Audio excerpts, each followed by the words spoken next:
Hey everyone, I'm Almar of almarsguides.com, and this is the very first Guild Wars 2 leveling guide video that I'm going to put out there. So I came up with a long list of pretty much the exact and easiest way that I have found to get max level in Guild Wars 2. However, there's going to be a few stipulations before jumping in right away. The first is you're going to need money. And you're going to need a lot of money, maybe like 25 to 50 gold, somewhere in there, probably not that much, and you're definitely going to be making back a lot of what you spend, even if you do spend that much. So, as you could probably guess based on requiring so much money, we're going to be crafting for most of the route. So crafting is by far the most reliable and easiest way to get from 1 to 80. Every single time you max a crafting profession, you're going to get 10 levels. And we're going to be maxing, I think, 5, 6 crafting professions, something like that, to get to level 80. Therefore, we're going to be doing 20 levels ourselves and pretty much 60 levels through crafting. Now, to get started, the main thing you're going to need to do is buy a bunch of bags or containers that have fine crafting materials in it. You can just buy the fine crafting materials right up front yourself, which will be easier. Just a lot more time consuming because you're going to have to go through the auction house for each and every single one and find it and stuff like that. It's going to be very annoying. So what you want to do is type in moldy, and this will bring up all of the moldy bags. So you want to buy moldy sacks, tiny moldy bags, light moldy bags, small moldy bags, large moldy, and medium moldy. I recommend buying at least 250 of each one, which will probably be about 10 gold for, not 10 gold, but it'll be quite a bit of money for, each. You won't need 250 heavy moldy bags, but you'll definitely need some, especially if you're not, you never farm like Cursed Shore in your off time or anything like that. Also, if one of these bags starts to get too expensive, which I actually recommend you do anyway, say, tiny moldy bags are going for 75 copper and you just can't have that. Type in supply instead, and it's going to bring up a whole different type of bag here, supply bags. And then you'll be able to go through all of these, buy what you want, just like you would before, and say these start getting too expensive too. Then type in miners. And here you're going to get a completely different thing that you're going to be able to buy, just like the other two. The only difference between all of these bags is the miners bags hold, I think, glacial slivers and lodestones and cores and stuff like that. Supply bags are onyx slivers, cores, lodestones, and moldy bags are the pile of like putrid essence and stuff like that. There's a few different bags too, but these are the main 3 core bags that we're definitely going to want to buy and focus on when it comes time to leveling up our characters through crafting. So, buy these bags, open them all up, and get as many fine crafting materials as you can. The main thing to keep in mind is we're going to be leveling up all of our professions pretty much through discoveries. Discoveries give the most experience and level you the fastest and are the easiest to do. And kind of the cheapest too. So, the main thing we're going to be doing is starting out at level 1, you want to get out of the tutorial, get done most of the basic stuff, and then you're going to want to hit B. And once you hit B, it's going to bring up this World v World menu. And what you'll do from here is enter one of these battlegrounds and then take the Lion's Arch as surrogate. And this will put you in Lion's Arch. Now, from Lion's Arch, the main thing we're going to want to do is go to the auction house first. You're definitely going to need to get stuff out of the auction house. I recommend you buy bags to increase your inventory size. Pretty much get your character ready for a lot of crafting.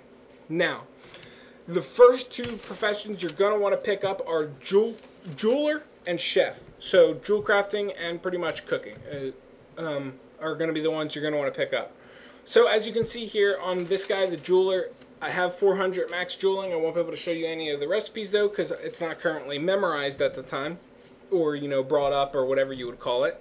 And for jeweling and chef, what I recommend you do is actually look up guides online if you can. Just find a good guide that a lot of people use for both of these professions and follow them. Listen to what they say to level them as cheaply and as quickly as possible.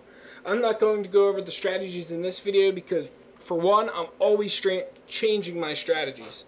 And I'm always doing something different each time I level a profession just because I hate following, ironically enough, I hate following guides because I usually get lost, sidetracked, and then I just start doing my own thing. So, Jeweler and chef. You'll want to raise both of these professions up until your skill level is like 250 to 300, something right in there for each of them, and you'll be around level 15 at that point. At this point, you're going to want to buy a few pieces of gear for yourself and do the story missions and discover, a few of the map locations and stuff like that as you're doing those missions. After that, you're going to want to finish chef and jeweler and Lion's Arch, finish them up, get to 400 with both of those professions, and then you'll want to switch to artificing and tailoring. Now, if you're getting stuck at the higher end of jeweler and you have no idea what to do, what I recommend you do is look up on guildwars2database.com a few of the higher level profession / combines. You can buy them with karma here at this vendor, but you're probably not going to have karma at such a lower level. So what you're going to have to do is buy the materials that are used in combining together to make these rings, necklaces, accessories, whatever it is, and then you'll be able to sell the ring, necklace, accessory, whatever it is, on the trading post for pretty much your money back. That's what I did for all of my characters. Now, after you max these two professions, you're going to want to drop them and pick up artificing and tailoring. With these two professions, you want to raise them up until you hit level 30. And then at level 30 to 35, you're going to want to do story missions plus a zone of your choice. I recommend you pick a kind of lower level zone, an area that you're not going to have much difficulty in. Just go there, and you don't have to go through 100% the zone, but what you should do is go through and do a good amount of the zone. Do maybe 9 out of 12 of the quests.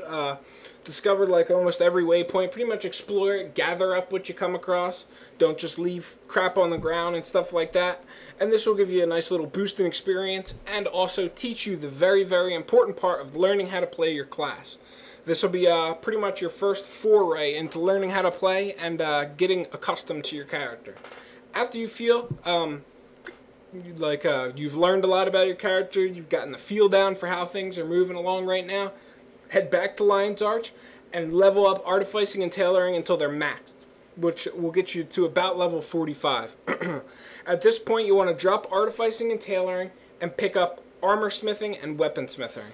So before we get too in-depth with this, I'd like to say, for artificing and tailoring, make sure you make a lot of insignias and dowels and stuff like that. Make sure you have a lot of those things left over.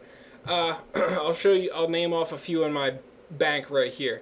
But the main reason you're going to want to leave a lot of these left over is because it's extremely important, because we're going to be leveling armor smithing and weaponsmithing next, which take these insignias and inscriptions that you will be able to make with the previous two professions.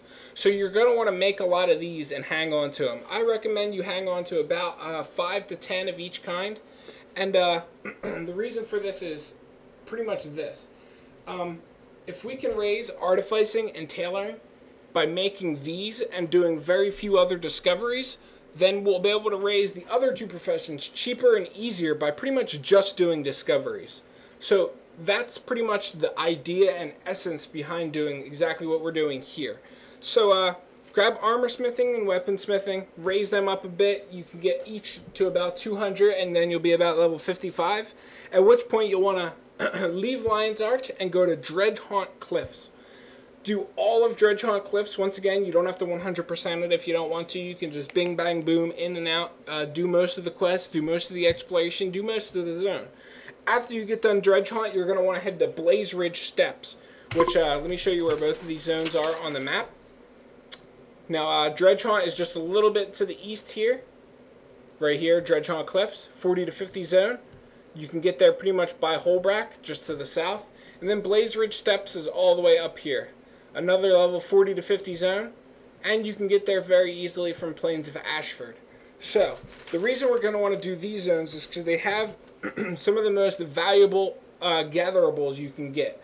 And it's going to be very, very important to replenish back some of the money that we've spent.